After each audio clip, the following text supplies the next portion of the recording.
पुलस्त्य ऋषि के पुत्र और महर्षि अगस्त्य के भाई महर्षि विश्रवा ने राक्षसराज सुमाली और ताड़का की पुत्री राजकुमारी कैकसी से विवाह किया था। कैकसी के 3 पुत्र और 1 पुत्री थी, रावण, कुंभकर्ण, विभीषण और शूर्पणखा। विश्रवा की दूसरी पत्नी ऋषि भारद्वाज की पुत्री इलाविदा थी, जिससे कुबेर का जन्म हुआ। रावण ने दिति के पुत्र मय की कन्या मंदोदरी से विवाह किया, जो हेमा नामक अप्सरा के गर्भ से उत्पन्न हुई थी।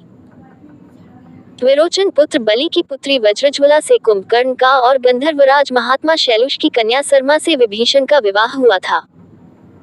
भगवान शिव के वरदान के कारण ही मंदोदरी का विवाह रावण से हुआ था। मंदोदरी ने भगवान शंकर से वरदान मांगा था कि उनका पति धरती पर सबसे विद्वान और शक्तिशाली हो। मंदोदरी श्री बिल्वेश्वर नाथ मंदिर में भगवान शिव की आराधना की थी। यह मंदिर मेरठ के सदर इलाके में है, जहां रावण और मंदोदरी की मुलाकात हुई थी।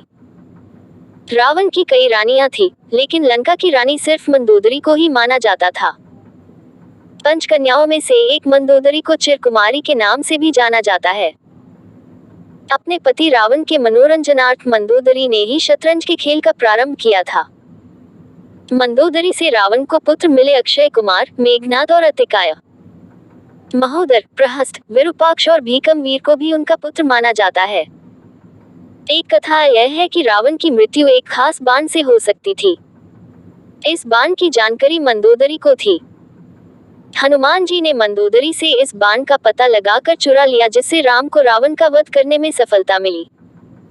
सिंघल द्वीप की राजकन्या और एक मातृका का भी नाम मंदोदरी था।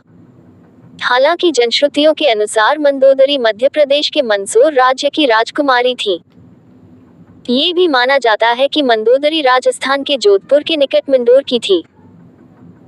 जब रावण सीता का हरण करके लाया था, तब भी मंदोदरी ने इसका विरोध कर सीता को पुनः राम को सौंपने का कहा था। लेकिन रावण ने मंदोदरी की एक नहीं सुनी और रावण का राम के साथ भयंकर युद्ध हुआ।